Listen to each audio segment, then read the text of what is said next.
Well, a very warm welcome to OmniFocus for Workflows with Lee Garrett. And I was checking earlier today and I was almost a bit shocked to discover it had been 2017 since the last time Lee was on. So it's been almost 8 years at this point. So it's long overdue to have Lee back on as a guest.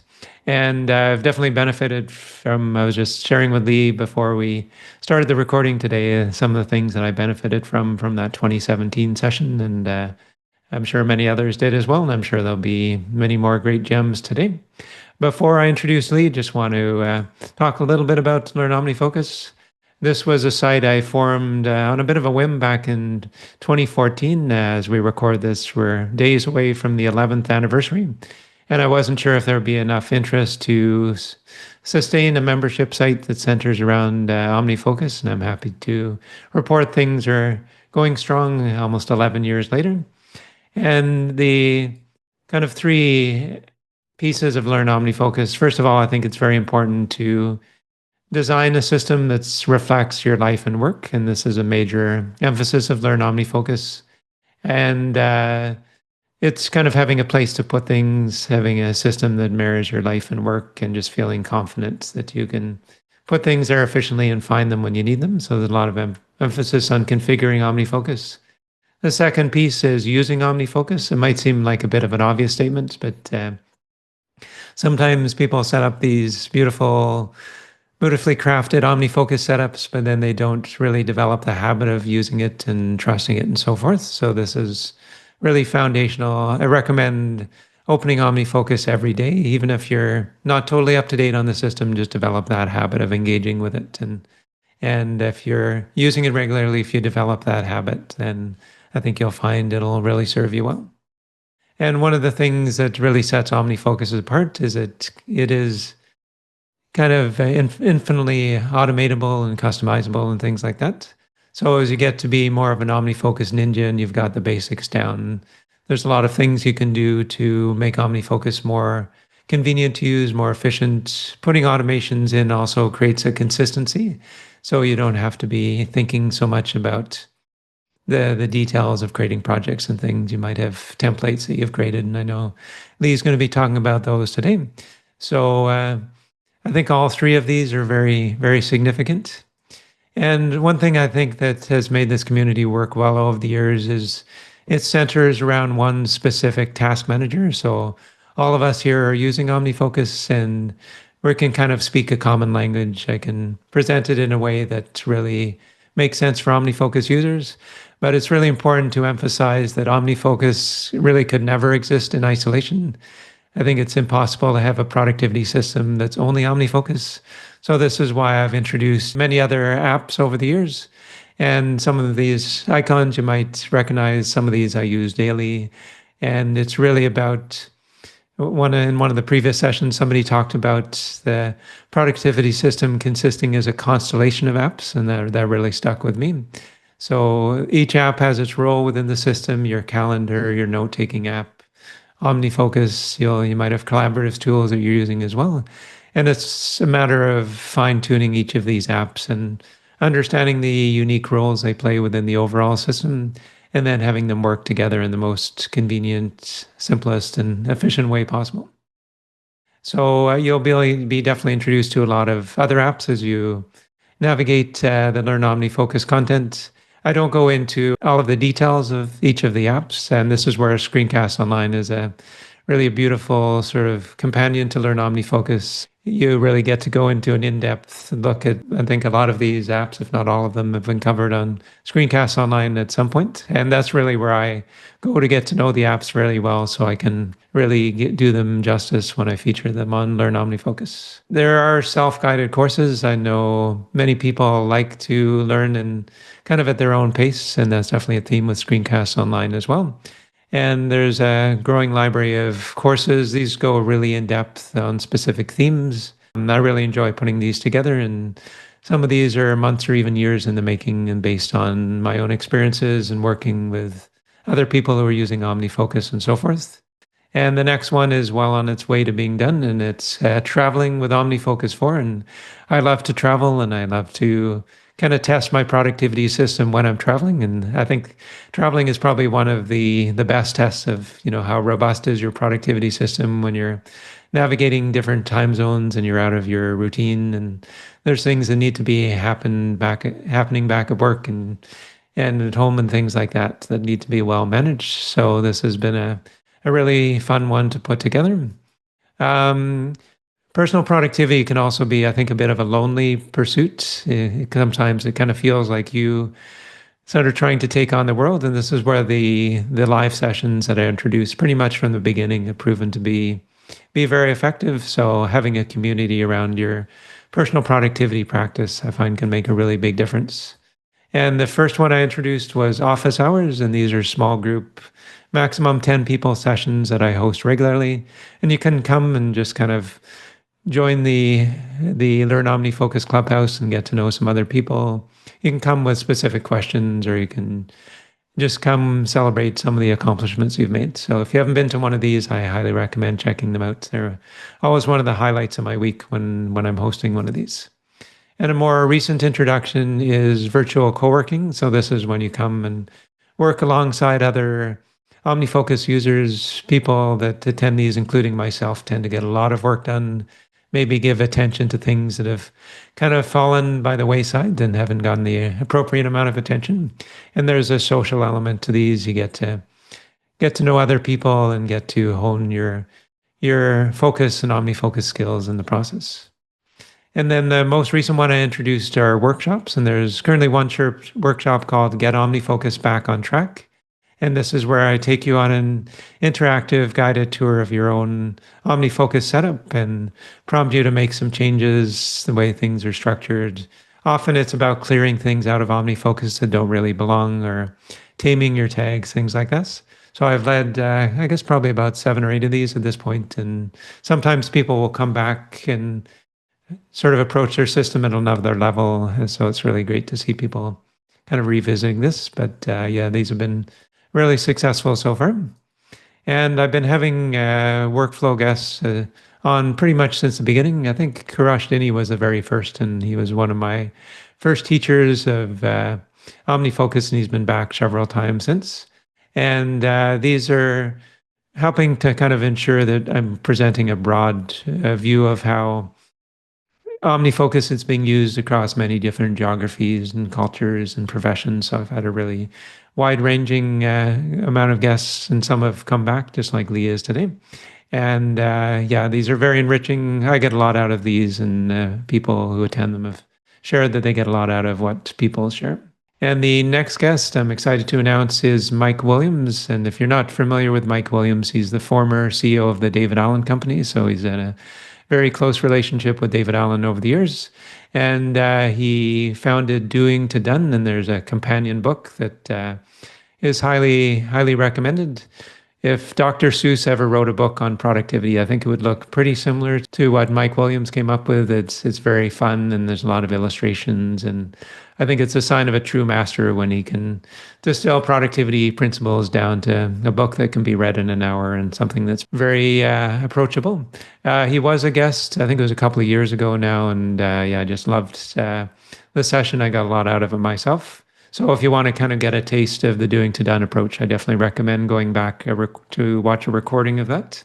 And this session is going to be taking a little bit of a different angle. It's going to be talking about some of the Doing to Done principles, but the focus is going to be on using analog tools. So engaging with pen and paper and using that alongside OmniFocus, and how does that actually work?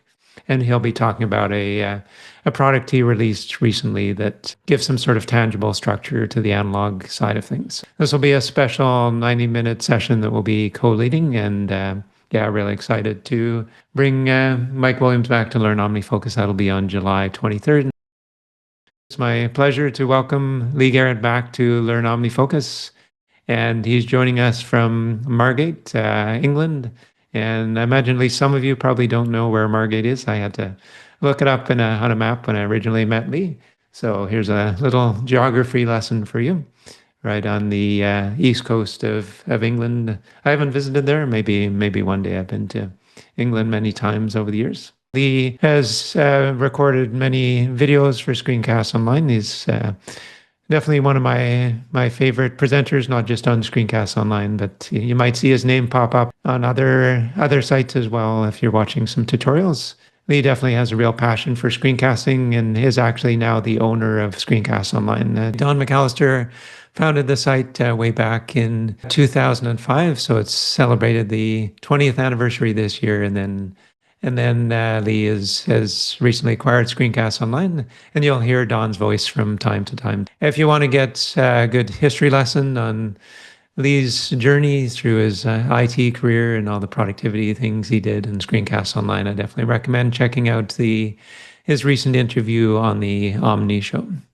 I'm sure I'll be talking about a little of that today. Okay, well, without further ado, it's my pleasure to hand you over to Lee Garrett. Take it away, Lee. I must admit, I know I was on in 2000 and when was it? It was 2017, you say. It doesn't actually feel like it's been that long since my last appearance. I do remember it really well because I remember being sat in my living room because I didn't have my own office at that time. It's safe to say that things are a little bit different now. I've certainly got a very different setup. And the same definitely applies, I think, to my OmniFocus setup and my productivity setup as a whole. I guess that's one reason why it's actually quite a good thing that there's been like an 8-year gap since my last appearance, because it gives me a chance to kind of show that when it comes to productivity or anything in life, really, it's really important to adapt with any changes that come your way. And I'm here to tell you today that with all the changes that have happened in my life since my last appearance to now, I didn't adapt, or at least if I did, I didn't adapt quickly enough. So my current setup that I have is definitely a kind of reflection of that. So if I just rewind back a little bit to get a little bit of context. Last time I was here, I was freelancing as an IT project manager. That was my main source of income. I just started doing some productivity workshops for a company called Think Productive, based in Brighton. And I think one of our viewers here is from Brighton as well. Lovely part of the world. I was down there a lot, delivering training and productivity training, and everything was managed. My system was spot on. My kids, I've got 3 daughters. They were all a lot younger, but I had lots of time to be able to spend with them because everything was kind of nailed. It was great. Then I met up with Don McAllister, as you've said. He was the owner of ScreenCastsONLINE. I started doing a couple of videos a month for them because he was starting to slowly wind down his own content creation. I didn't give anything up to be able to take those on. I just added them to my workload. Then the 2 videos I did a month soon became 3 or 4 because I was enjoying it. And, you know, there was quite good feedback I was getting from them. Again, no change to my productivity system to reflect that. OmniFocus just started to get a little bit more contended, should we say. Then we had the pandemic. And like most people around the globe, I started to get a little bit concerned, a little bit fearful for the future because, you know, I was a freelancer. I was responsible for my own income. And I realized that everything could go in a flash, you know, just like that. I mean, I did know that could happen anyway when I became a freelancer. I'm not silly, but all of a sudden, you know, this was real. Something big was happening. And of course, not just for freelancers, but anyone, you know, anyone in any working life, you know, anyone that's not working, you know, life can change really, really quickly. So I was concerned. And basically, if there was any kind of gig or contract or recording that I could do, I took it because I was worried about the financial implications of not. And I did not amend my systems to allow for that. You know, my calendar started filling up. White space in my calendar was just, you know, a thing of the past. My OmniFocus dashboard, it became this kind of lovely shade of red, you know, to the point where, you know, I was starting to dread opening it anymore.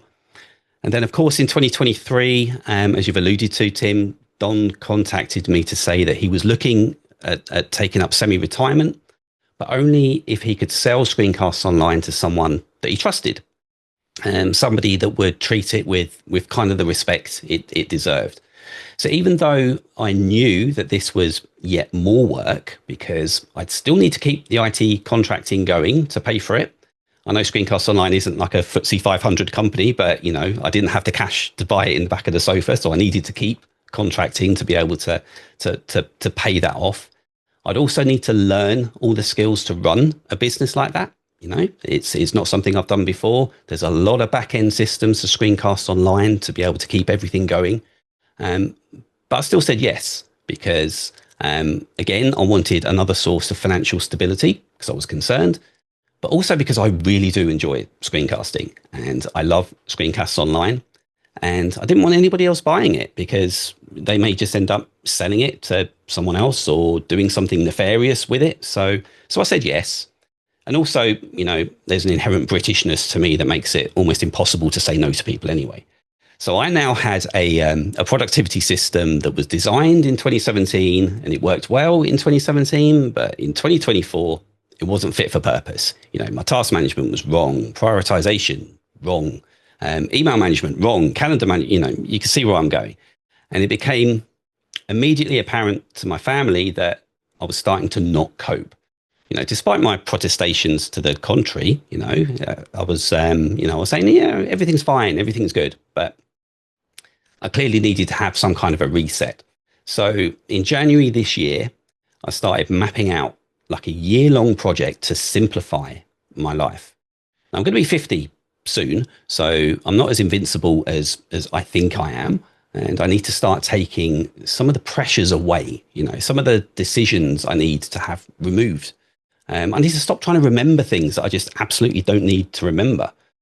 And because I'd always used OmniFocus as my collection bucket for everything, I mean, all of my wish lists went into OmniFocus, all of my someday maybe lists, you know, everything was in OmniFocus and there was too much there. So one of the first elements of this reset was centered on OmniFocus. Okay, I needed to restructure it from top to bottom. So part one of that, what is in there? How do I get stuff in? Okay, that was phase one. Then phase two, how I view OmniFocus and how I get tasks presented to me and how I can prioritize what needs to be completed. That took a long time for me to be able to sort. And then phase three, how I do my reviews, because my review system was broken, for want of a better phrase. And I've taken my time doing this, and I think I'm about 90% where I need to be. My OmniFocus system is kind of tied to Obsidian as well. So I do treat OmniFocus and Obsidian with very much the same level of importance and gravitas, so to speak. So OmniFocus now gives me some recommendations of what I should or could be doing, dependent on the mode I'm in. And we'll get to what a mode is, you know, shortly. And Obsidian just gives me all of the information I need to complete that task. So if there's anything I don't want to remember, but I know that I'm going to need to reference it at any point in the future, that goes in Obsidian. Just like OmniFocus was back in January, my Obsidian setup is this like huge, enormous blob of disorganization and chaos at the moment. So once OmniFocus is where it needs to be, I'm moving on to Obsidian as part of my revamp. And then once Obsidian's done, I'm moving on to DevonThink.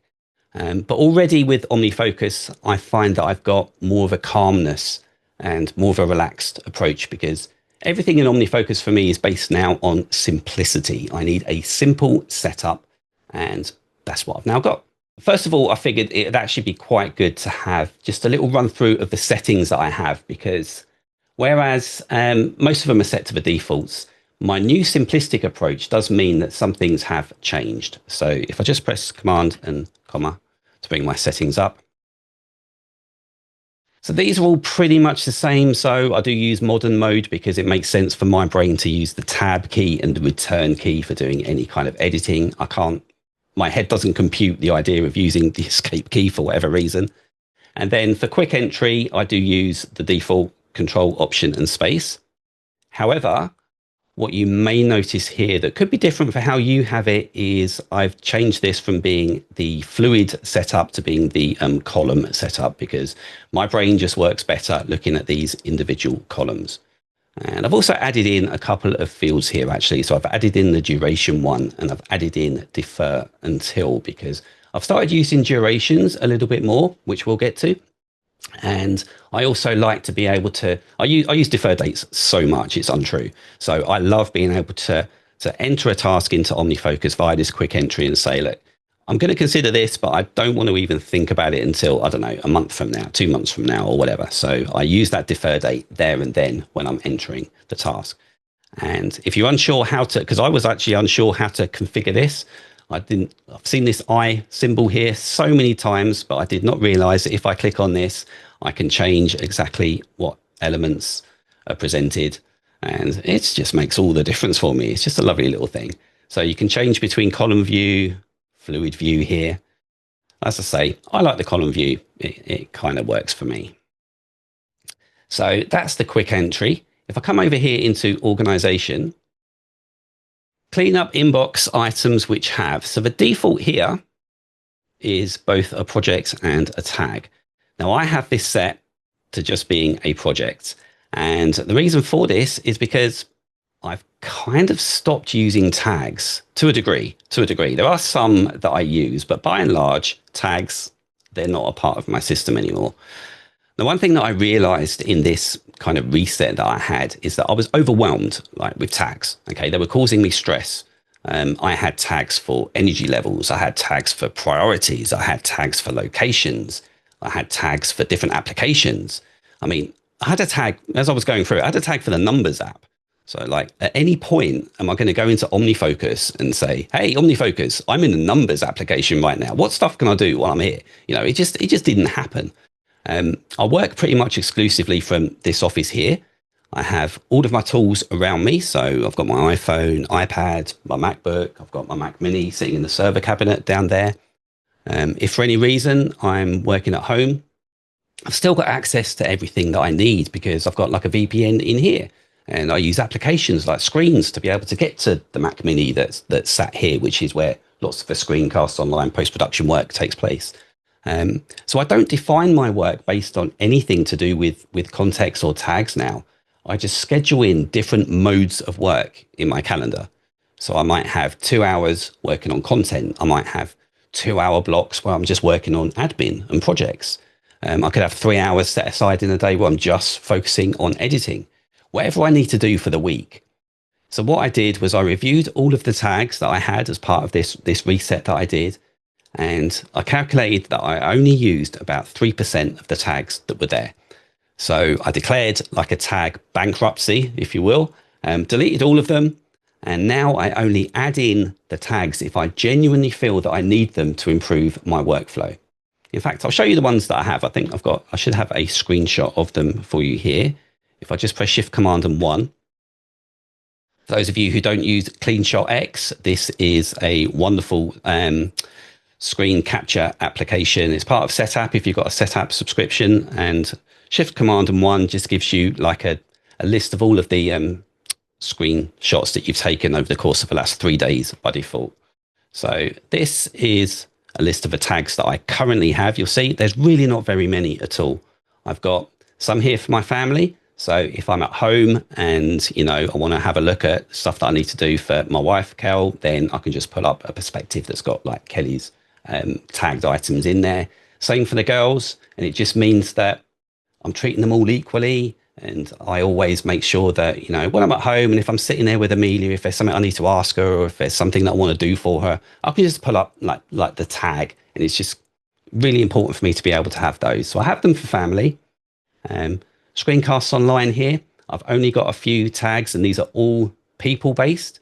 So buddies is kind of like my friends of ScreenCastsONLINE. So I've got Max Sparky. I've got Tim, of course, Dave Hamilton, Brett Terp. So I occasionally do work with all of these. So if there's a task that I want to ask them about, or, if I'm waiting for something to come back, then I'll tag with their particular name there.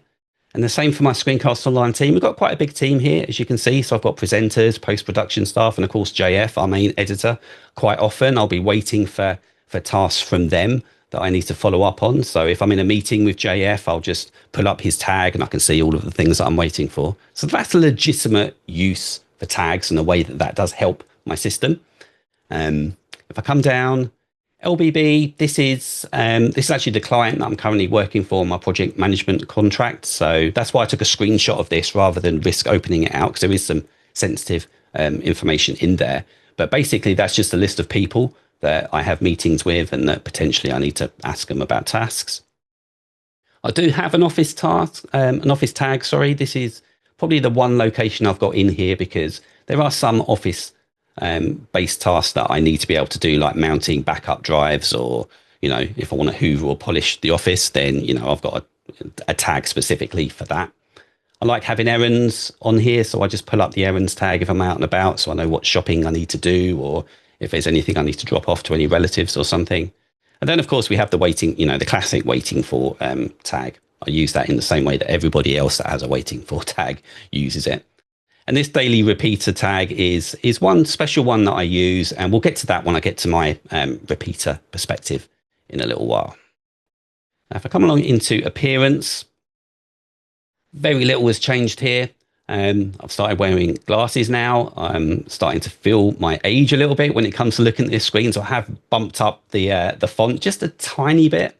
I do like having all of these different colors selected here to be able to have color text for like due items, the first available action, and I do strike through the resolved items. They all make sense to me. And I have changed the app icon because I use Obsidian a lot, and you'll find that with this one here, if I just come across here into my dock, you can see that I get confused sometimes between the two. They do look very similar, so I just like having the OmniFocus one with the classic purple background there. And if I come into layout, I've made a slight change to my columns here in that I know there's probably going to be some kind of an effigy of me outside, like the getting things done sort of headquarters, because I've taken tags out of here as well. Maybe one day they'll come back, but at this particular point, because I use so few, I just don't need that sort of noise on the screen of that. But I do have pretty much all of the others in here. Now, dates and times. This one's quite a, there is a bit of a change here. So by default, I've changed reviewing projects from every 1 week to every 3 weeks. Now, I tended to find that unless a project was truly mission critical, I don't need to check it every week. And I ended up blindly kind of marking projects as reviewed. Instead, I think 3 weeks for me is a suitable review time as a default. And if a project does need to be reviewed more regularly than that, then I'll just manage by exception, as any good project manager does, and I will just reduce it to a week or 2 weeks as I need it. Then notifications, the only change I've made here is the sidebar badges. If I just move this across, I quite like having these sidebar badges in here. So as I extend these, I can see what's kind of upcoming or overdue in these little buckets that I've got sitting here. That, you know, that kind of works for me. I kind of like that. Getting items into OmniFocus. This was like the first phase of my reset that I did. And I've dialed this way back. So there are only 3 ways anything is getting into OmniFocus. The firstly, drafts. Okay, I'm a big drafts user, always have been, always will be. That's not an application I'm going to drop at any point soon. So 90% of everything in OmniFocus comes in via drafts. I do just use the default action that's in the action directory for this. And as I get a thought, it goes into drafts. And then once a day, I do go into drafts and I empty my drafts inbox. And I do that religiously every single day. So drafts is where anything short term goes. And by short term, I mean, generally it's got a shelf life of about a week. Okay. Because that was another source of friction for me. You know, what goes in drafts? What goes in Obsidian? What goes in OmniFocus? What goes in Apple Notes? You know, I'm sure that some of you will be able to resonate with that as well. But now I'm clear on this. So drafts, as I say, is any short-term note that's going to be deleted in a week that I don't need to keep hold of. So it's things like shopping lists or takeout orders, any ideas that need processing. My daily notes, I keep all of these in drafts. And then once they're done, they're gone. Obsidian, anything I need to keep for reference long-term, pure and simple. And then Apple Notes is just anything that I need to collaborate with family or friends. Okay, so Apple Notes is where I go to collaborate. Obsidian, long-term notes, drafts, short-term notes. And that clarity and simplicity makes things a lot more frictionless when it comes to processing those notes. Okay, the second way that I get stuff into OmniFocus, of course, is quick entry, as I've shown you. But I do only use this to enter a task when I know it needs to live in OmniFocus. So it's not something that I'm going to need to think about or consider. It's definitely a task that I will do and needs to be done. Then finally, we have the mail drop feature. So I do use mail drop a lot. I've got some rules in Fastmail, which is my mail hosting provider. that automatically send some important invoice information that I need to pay. They'll go straight into OmniFocus. If there's any issues with videos or editing that come up with the shows, I get a mail notification about those. So I like seeing those in my OmniFocus inbox as well. But that's basically now a limit of what goes in to OmniFocus.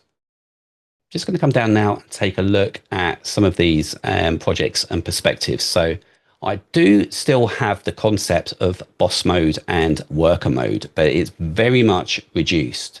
So the boss mode folder still contains stuff that isn't the doing, but it does contain a lot less. I've got a review list and I've got a templates folder, and that's all currently that's in there. That's all that needs to be in there. So as far as review goes, the big change here is that I now do this daily. So one thing that was causing me quite a lot of stress was where I'm balancing roles, I'd kind of set aside Friday as my non-meeting and non-contracting day. And then I'd carve out time on a Friday to get my weekly review done. But I'd find myself dealing with emergencies that were coming up. And of course, Friday was quite a free day to be able to kind of handle them and deal with them. So if there were videos that were late because the week didn't quite go the way that I wanted, you know, if there were family issues or life issues, work issues, the weekly review was normally the easiest thing to drop because you just think, hey, it's fine, I'll do it next week. But that's wrong, because you don't do it next week because you're so far behind, and the prospect of doing a review isn't attractive anymore because it's going to almost take twice as long because you've got more to be able to cover. So I decided that I'd try out having a mini review daily. And if there's a day where that mini review can't happen, which does occur, then it's only a day. It doesn't really matter so much. And the most I've actually missed since I've started this is 2. And it really hasn't caused me too much of an issue. So nothing's caught fire so far. I'm getting regular touch points with my priorities. And this is how that daily review kind of looks. It's split up into 3 of the 4 principles that we used to teach at Think Productive about keeping organized. So it was known as the CORD model: capture and collect, organize, review, and then the D is do. But I'm not doing anything as part of the review, so I don't have like that section there. And capture and collect is kind of like my little bit of a cleanse that I have every day. It's where I sort of, sweep all the decks and empty all of my collection buckets. So I'll start off emptying, obviously, all of my email. I do use DevonThink a lot, and there's a lot of stuff that goes in DevonThink every day, both for my contracting work and for ScreenCastsONLINE. And that is very, very easy to get overloaded. So I do make a point of emptying my DevonThink inbox every day. Then my drafts inbox, exactly the same. Every time I have a thought or an idea, if there's a TV program I want to watch, if there's, anything like that goes into drafts, and then I process that at the end of the day.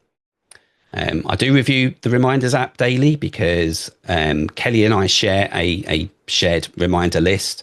And when I'm recording and I'm in do not disturb mode, like now, if something comes into that particular app and I don't see it, then I need to make sure that I've checked it by the end of the day. This one's quite a weird one. I do clear my WhatsApp messages once a day because my family all use WhatsApp. My friends all use WhatsApp. I'm still a bit of a Luddite when it comes to WhatsApp. I don't know why I'm so reluctant to use it. Probably because if I had notifications on it, it'd go off like 50 times a day. So I have all notifications off of WhatsApp, but I do check it every day just to make sure I'm not missing anything that I need to know about. Same for iMessages.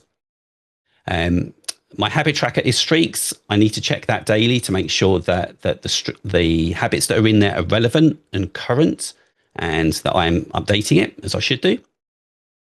I do tidy my Obsidian notes every day as well. Now, I don't have to do very much with this because I use a plugin in Obsidian, and the name is escaping me. Auto Note Mover, that's what it's called. And basically what it does is, if you're an Obsidian user, when you've got a note, if you put in a hashtag in that note and then something like, I don't know, hashtag content or hashtag project XYZ, then what it will do is Auto Note Mover will automatically see that tag and it will move your note into the folder that it belongs in. So I don't have to do very much modification with my Obsidian notes, but it's just nice to be able to look at it every day and just tidy if needed. Then I'll review today's calendar.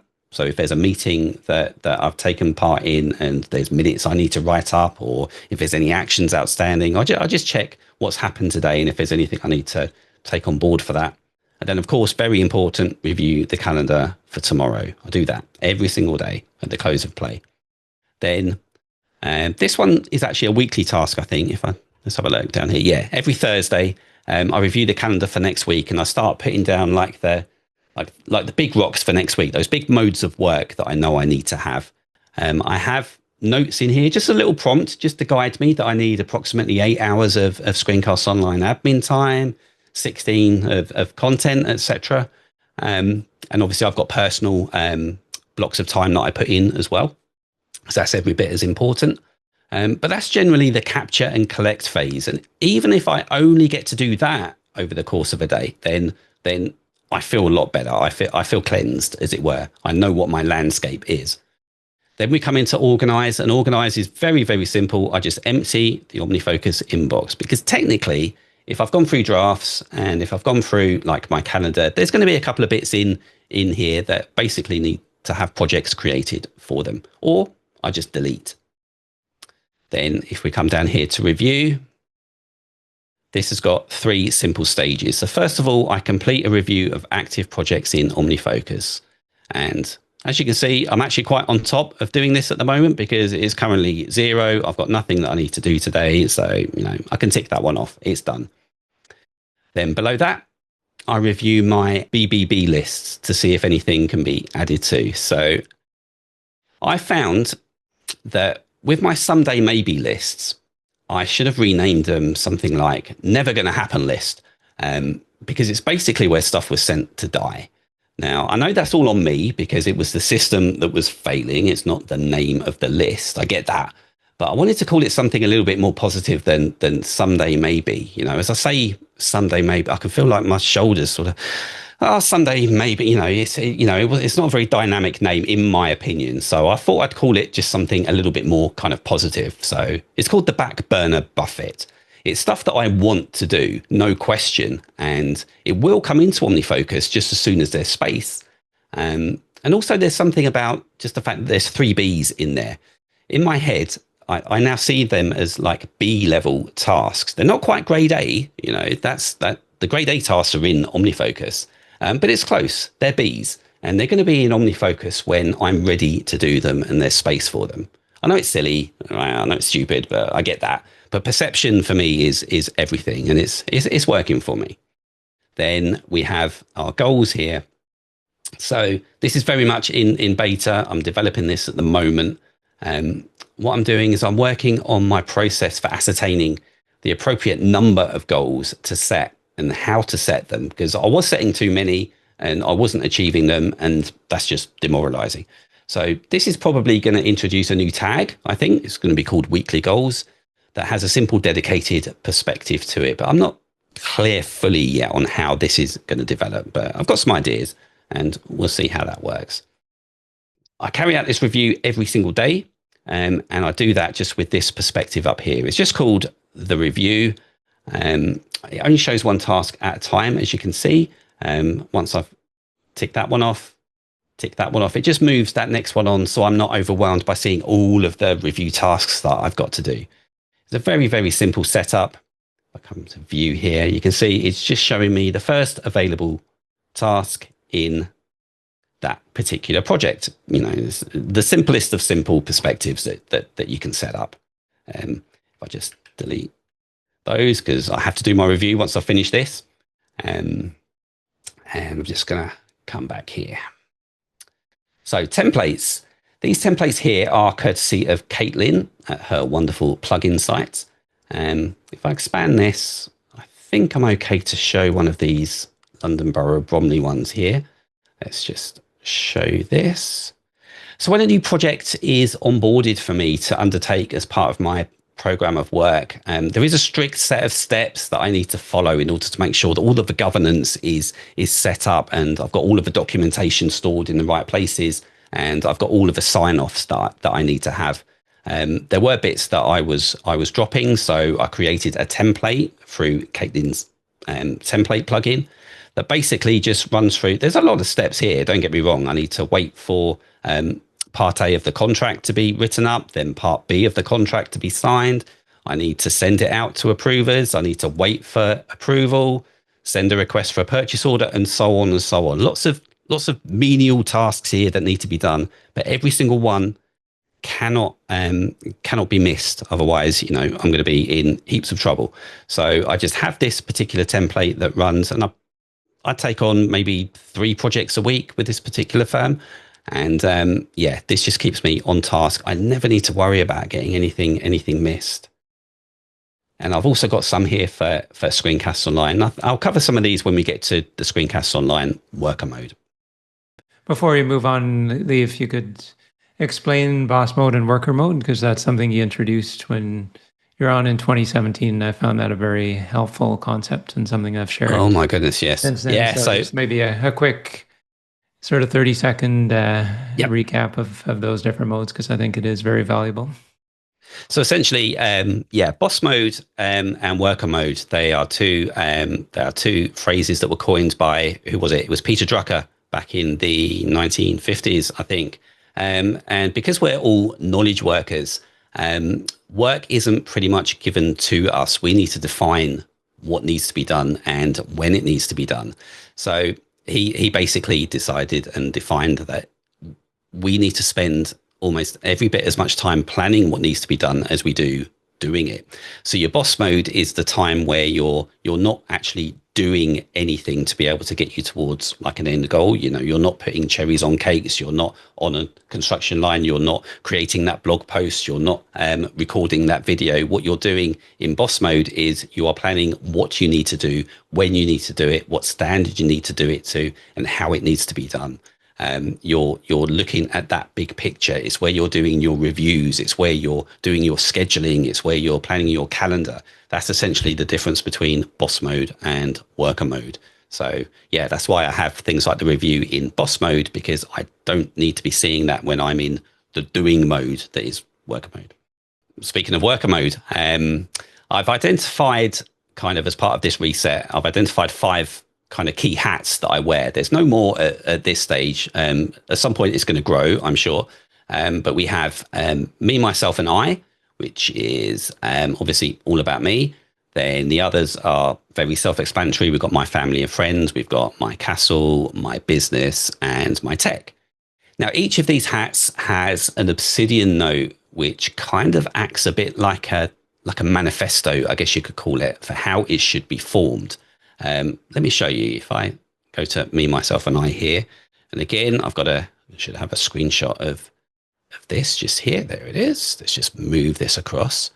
So in my boss mode folder in Obsidian, I have this MMI, which is for me, myself, and I. And basically, there was a point in time where I sat down and I defined what in Obsidian, what in OmniFocus I should have. Basically, what should be in this folder.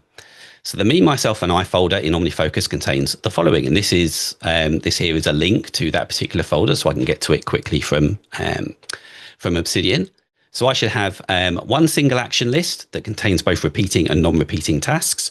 I should have no more than 5 of these non-repeating tasks, otherwise I'm going to be overwhelmed. So there was a point in time where I decided this was what I needed to be able to stay sane and to be able to get stuff done. And there should also be one loose project that's flagged, but it isn't tech related, or if it is, it's something totally for my own well-being.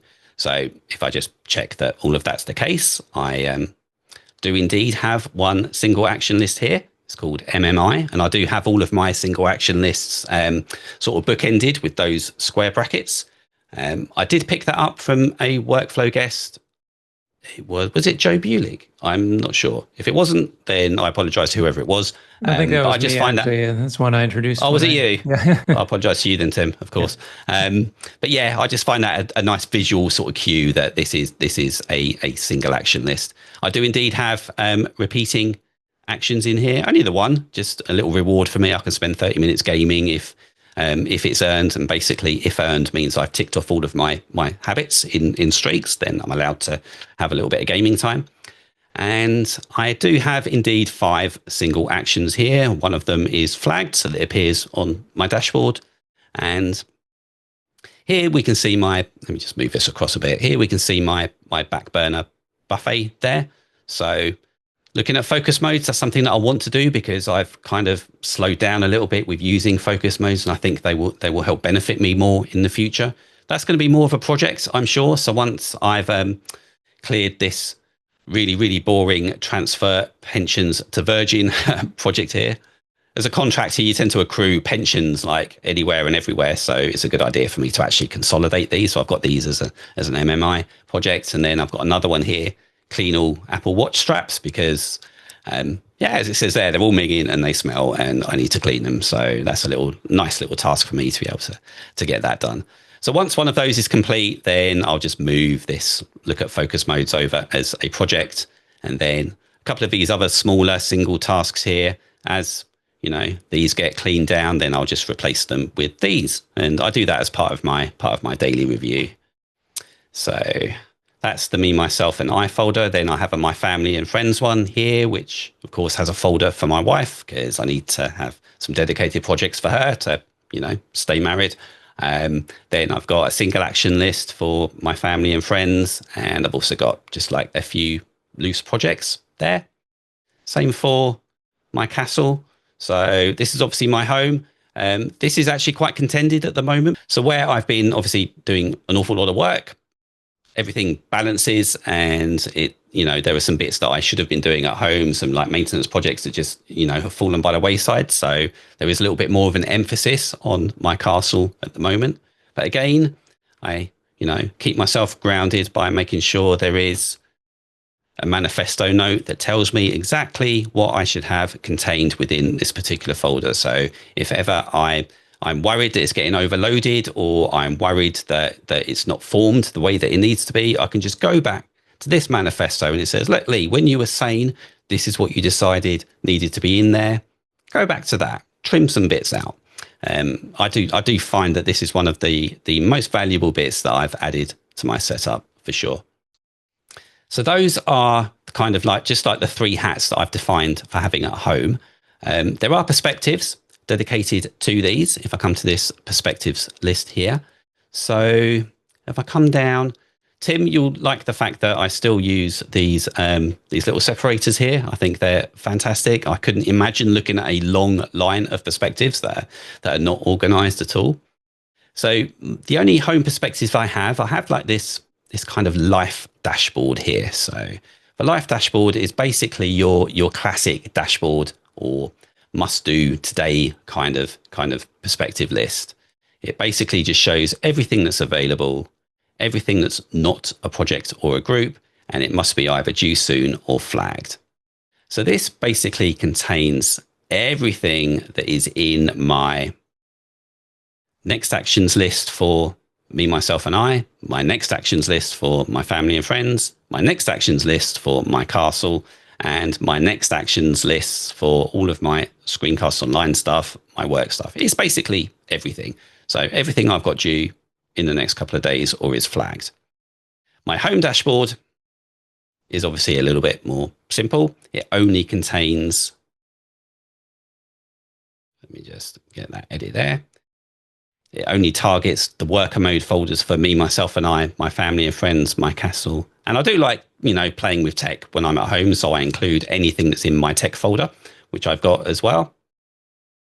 And then another nice perspective I have here is this home projects one. So the thing that makes this just a tiny bit different is I don't have anything that's in a single actions list within this particular perspective. And the reason for that is I tend to find that if something's in a single actions list, it's normally like a repeating task or it's like a maintenance item or something like that. Whereas we can see here that in this particular projects perspective here, I've got things like setup anniversary. I've got like the family holiday, buying my wife an eternity. These are things that I will get incredible man points for if I complete these, whereas, emptying the Hoover or, all of those sort of day-to-day mechanic jobs that need to be done, Sometimes it's good to just focus on like the bigger stuff, like my big rocks. So that's why I have this home projects perspective in there.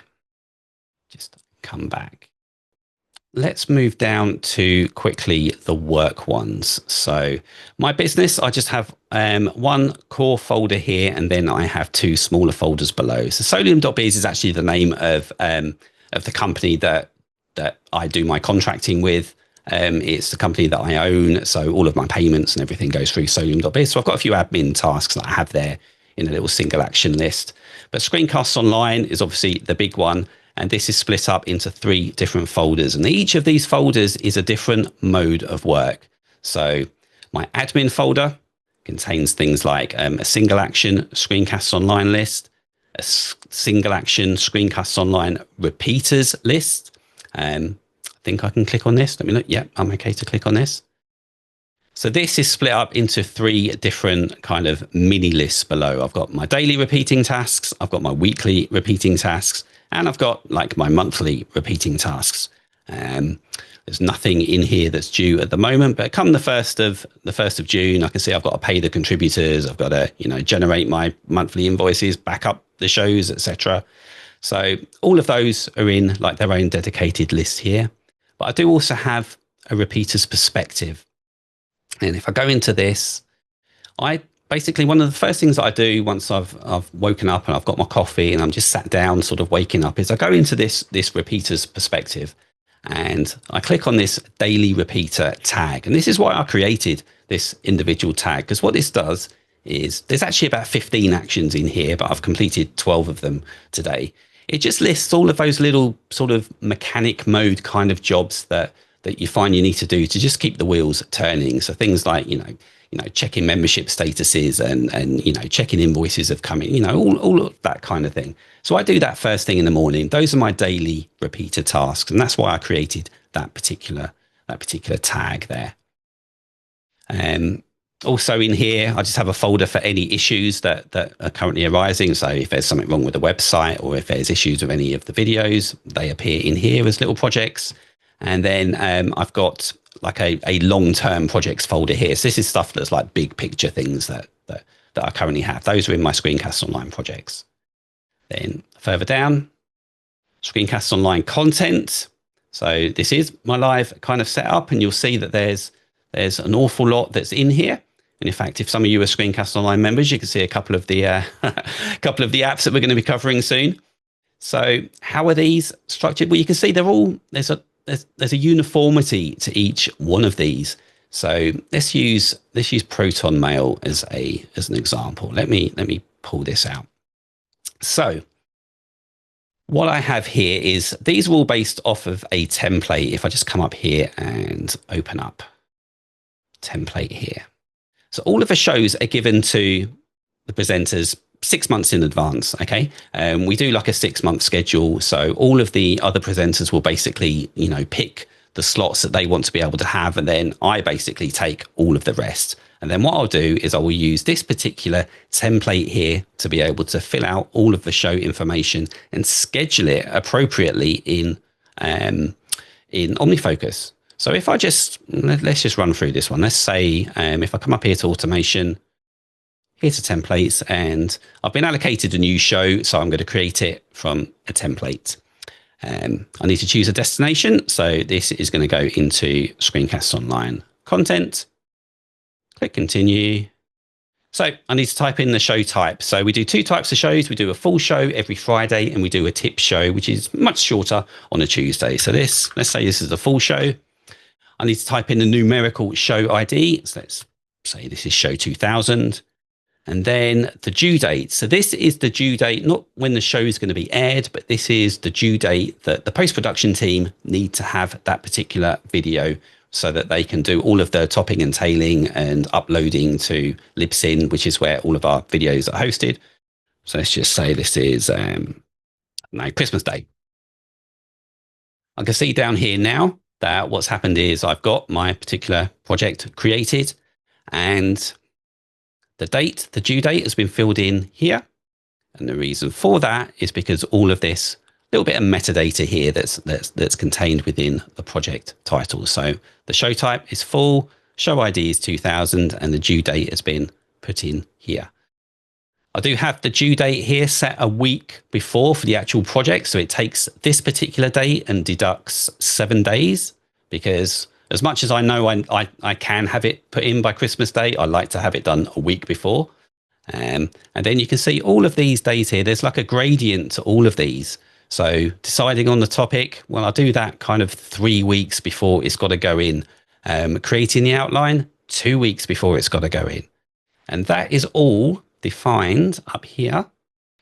You can see this calculation that's done here. So the due date is going to be 6 days and 3 hours earlier than that due date there that's in the curly brackets. So it's going to be 6 days, 3 hours earlier than this. I used to have 7 days, but what I'd find is that on midday, on midnight, on the day that the task is due, it already flag as being overdue. So I changed this to 6 days and 3 hours.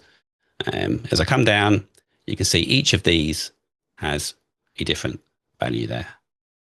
Just making it nice and easy. I don't need to do any calculations, anything when it comes to putting a new show in. This is possibly one of the greatest things that I've done in OmniFocus in the last 5 years, is just being able to set this up. And also now that I'm doing a lot of the editing as well as JF for the shows, I've also got exactly the same, but my editing checklists are down here as well. So all of the shows that I'm down to edit between now and pretty much Christmas. I'm definitely a big fan of the plugin. It's called Templates for OmniFocus. And if you go into the content library, you'll find a video that'll walk you through the process of setting these up and doing fancy things like Lee showing about calculating dates and so forth. So it might seem a little bit daunting at the beginning, but if you give it like 20 minutes of your time, I think you'll be off to the races. It was one of your videos that I picked up on how to do that from. So okay, especially cool. for the due dates there. So yeah, it was your show that showed me how to do it. So my tech is a separate folder that I have down here. I've got a couple of small single action lists. I try to keep these kind of minimal, just no more than 2 at a time, just little things that I want to be able to do to improve my workflows. So I need to add a to buy list to drafts as a quick capture into Obsidian, because I haven't set that up yet. And also at some point I want to create a shortcut to open a selected Obsidian list on my iPhone. It'll be quite easy to do. It's just carving out 15 minutes to be able to sit there and just, sit there with my phone and get that completed. Then I also have a tech maintenance single action list here. It is split up into lots of different kind of sections here. So I've got my system maintenance, so checking the iPad for an OS update. Basically, all of those are pretty much operating system updates. I have my music maintenance because I'm a big music head. I review my Apple Music playlist every few weeks and just make sure that it's up to date. I've got like MacBook Pro maintenance, perform clean. So just lots of maintenance tasks there that kind of keep things as they should be. And I've got all of those contained in a tech maintenance perspective here. This one I have set up slightly different to my other perspectives, because I actually sort this one. I sort this one by defer date, because it's quite easy to sort of, if you look at tidying photos in Apple Photos, it can be quite a daunting task sometimes if you're continually snapping your phone, and you just end up thinking, no, I won't do that. I'll do that next week or the week after. So I try and put those at the top of the list so that it kind of deters me from that mindset. And then at the bottom of my tech list, I have, I try and have one big tech project at a time. So obviously now at the moment, as I've been talking about, is the revamp of OmniFocus. Once that's done, I'll move into Obsidian and then DevonThink. But if I just spent all of my time doing that, I wouldn't get any time to look at like smaller projects. So I do have no more than two light system projects at the same time. So one of those is creating an IP address sheet for all of my devices at home, something I need to do. And also I try and onboard. And by onboard, what I mean is become a master of, so get it into my workflow and be the sort of like the de facto resource for it. And CleanShot X is the app that I'm currently trying to onboard at the moment. Well, thank you so much for sharing that, Lee. I think now would be a great time to take some questions. There's quite a few that's been piling up. One quick one, you have the project called the Review Beta. I assume that just means it's something that's still, you're still kind of tweaking it to get it the way you want it to. Yeah, exactly. This is because I'm still kind of adding little lines into this every now and then. If I think of another collection point that I need to put in, I'm almost there with it, but I'm just not quite ready to sign it off. Especially because I'm still trying to define what my goals, how I'm going to be setting my goals. So this is not a finished project as far as I'm concerned. It's still. You could call it like beta plus because it's very, very nearly there. It's like the release candidate sort of thing. So it's almost there, but just got a couple of bits to do. That's a neat idea to use that word beta in a system just to enforce that it's still a little bit of a work in progress. Yeah, exactly. Another question from Steve. It says, Lee, it appears that you only use OmniFocus for task management. Have you given any thought to including all your lists in addition to tasks, for example, books you want to read? Yeah, I did that for about 8 years, and it absolutely melted my brain. It worked for a period of time until it stopped working, and I ended up. That's where a lot of the tags started building up. I had tags for Netflix, iPlayer. I had tags for Kindle Store, iBook Store. I had tags for everything. Like it was just building up too much because if I'm going to have a list in OmniFocus for things that I want to watch, I'm going to need to have a perspective that I can quickly get to. And if I'm going to have a perspective I can quickly get to, I need to have tags that kind of split up that perspective into different. And it was too much for me. I needed to simplify. So no, all of my lists like that, basically Obsidian. So Obsidian has anything that is long form that is a list, and I now just use OmniFocus for task management. Yeah. Okay. Excellent. Yeah. And I like that you don't bring too much into OmniFocus all at once. Trying to do too many things simultaneously, I think, becomes counterproductive at some point. And simplicity. I can't use the word simplicity enough in this show. It's simplicity. I need it. Yeah. Okay. Cool. Question from Jeff as well. You talk about reducing friction, yet you put tasks and drafts first, then move them into OmniFocus later.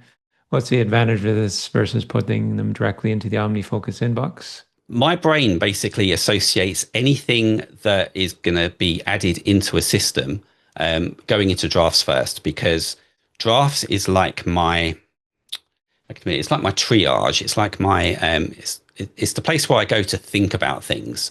I don't actually use the quick entry for OmniFocus that much. It's probably the third of the three. With regards to how often it's used. The main reason being, I'll have an idea or I'll have something that I think needs to go into OmniFocus. And then once it's marinated for a bit and, I look at it 6 hours later, it's like, do I really need to do that? Well, actually, no, I don't need to do that anymore because something has happened now, which has superseded that and made it redundant.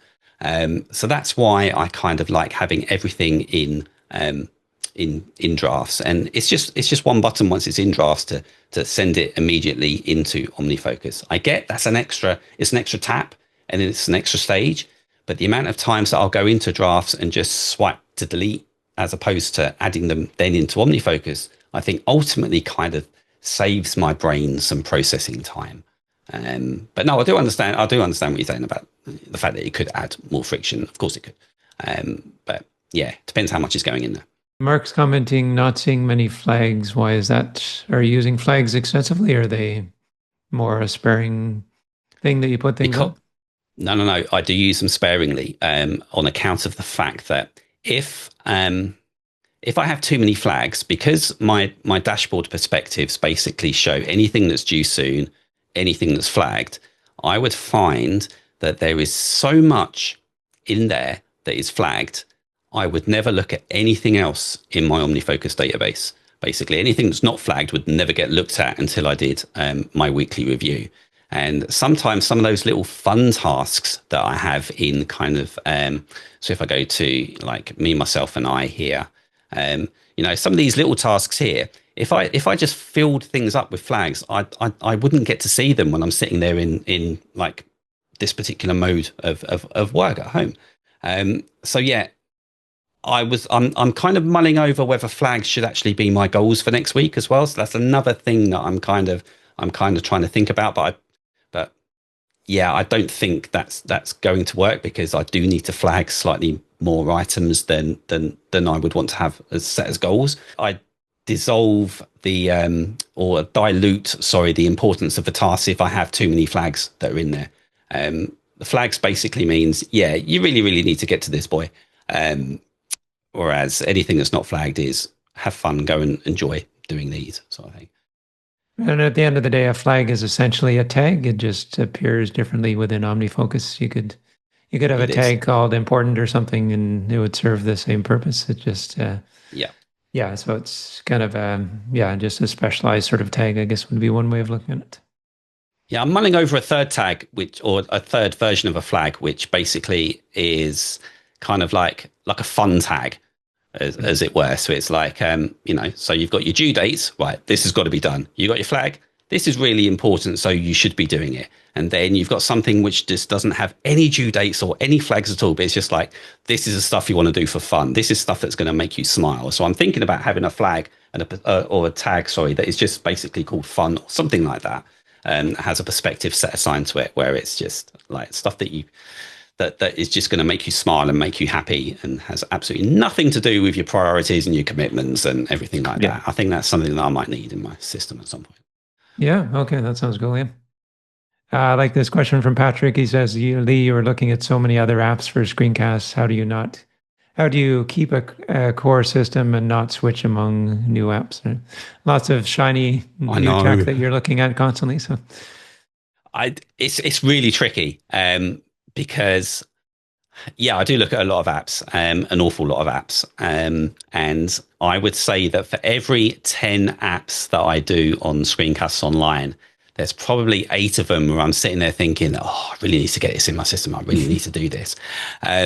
So if there are any members of ScreenCastsONLINE here, what you may start to find is that lots of the videos that I'm doing are actually going more into depth about apps that I'm already using.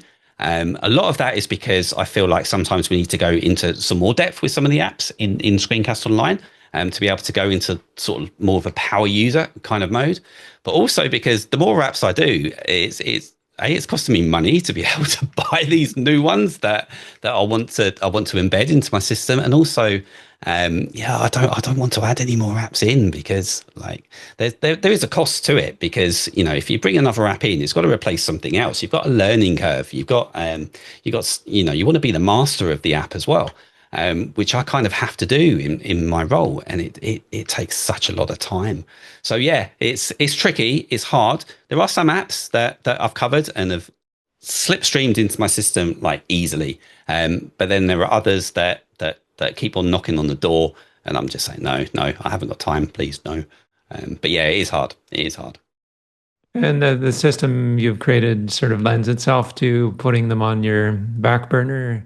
So they're still in the system, but then you're not trying to introduce like 10 new apps at once. So I think that creates. Yeah, I deliberately didn't show my back burner buffer for apps that I want to look at and play with more because I don't have the screen real estate to show you. It's huge.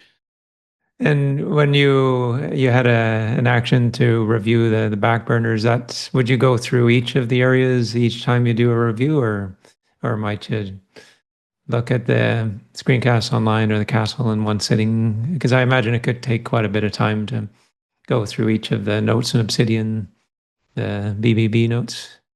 Well, no, essentially what it is I go through those little manifestos that I have. And basically, if there's no space because it's already at capacity, then I don't even need to look at the BBB list, as it were, because, until I start knocking off some of the single actions that I've already got on there, I'm not going to entertain putting anything else in. And I'm happy with that because they're just sitting on the back burner. Whereas as soon as, I tick something off or I tick a few off over the course of a day, it's like, hey, excellent. I can put some more bits in there. When I do my review later on today and I go through my back burner list, I'll move some stuff into OmniFocus because it's now not a B task. It's like an A task. It's something that I think is important enough to do. So it's more the manifesto that you're reviewing. You're not going through and reordering apps you might consider introducing into your system or something. That's keeping it very high level. Yeah, absolutely. High level is important. Simplicity. Yeah, and I like how the back burner is split into multiple areas of life. Sometimes people try to combine that all into one list, and that never seems to work very well. No, I think it's important to segregate them. What have you found is the most reliable way to sync Obsidian? I still use iCloud Sync. I must admit, I haven't gone all in on Obsidian Sync. Okay. It's something I should do, but I haven't had an issue with it. So Yeah, okay. So, and touch wood. Obsidian Sync is the one that provides the end-to-end encryption, if I remember correctly. Yeah. It does, yeah. But Yeah. most of my so it is going a little bit off topic, but it is important. So Obsidian basically has my notes, but there's no there's no like PDFs, there's no attachments, there's nothing like that that goes into Obsidian. Everything else sits in DevonThink.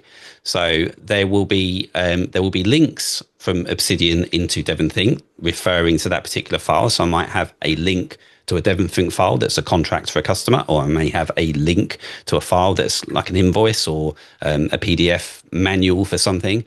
But I don't have any of the that actual documentation in Obsidian. I notice your waiting for tag isn't on hold. Is that intentional just to keep it as an active Yeah, action it's or it's, yeah. it's entirely intentional. So what will Mhm. happen is I will, as an example, I will send an email to somebody on the contracting that I'm working on saying, "Oh, can you send me a response to this particular project plan that I've put in? I need an update in a couple of days." So all I will do is I will just give that a waiting for tag, but I will defer it out for 2 days so it doesn't even appear until a couple of days' time. And then what I've got is I've got a waiting for perspective. So I'll just go in perspectives, waiting for. It will show me everything that I'm currently waiting for at that particular time. And then I'll just go into the tags on the side and I'll pick Barry or whoever it is. And it will just give me a list of all of their waiting for stuff. So I deliberately don't have it on hold because I use defer dates to kind of put it off my radar.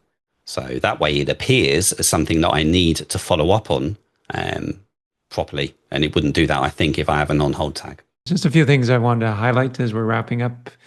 Things that Lee's shared. One is having a calmness within OmniFocus. I think too often OmniFocus can become a place that you go and you kind of cringe, and there's so much things in there. So I think that the design that Lee came up with, it might not be exactly the way you structure your OmniFocus, but I think it always needs to be inviting OmniFocus. You want to go in there and feel a sense of relief, not a sense of overwhelm.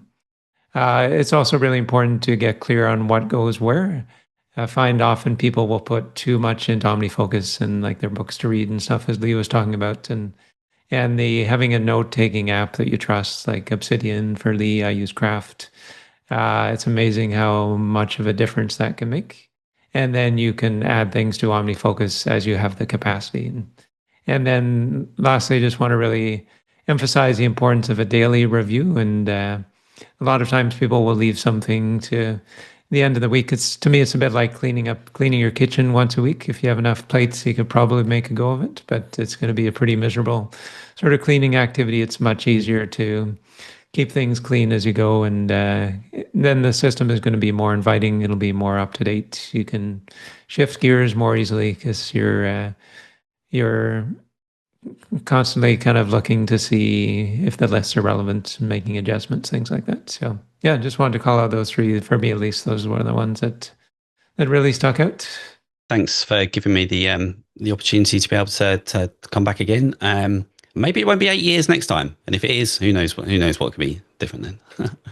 Yeah, I'll definitely look forward to having you back sooner. And thank you so much for everything you shared today. Definitely given me some new food for thought. And yeah, I see some applause happening in the video feeds there as well. So yes, thank Thank you you so very much. much. And thanks to everyone who joined the live session. This definitely adds a richness with all the questions and sharing and things like that. So I really appreciate you taking time out of your schedule to be here today. So take care, everybody, and I hope to see you again soon. Bye for now.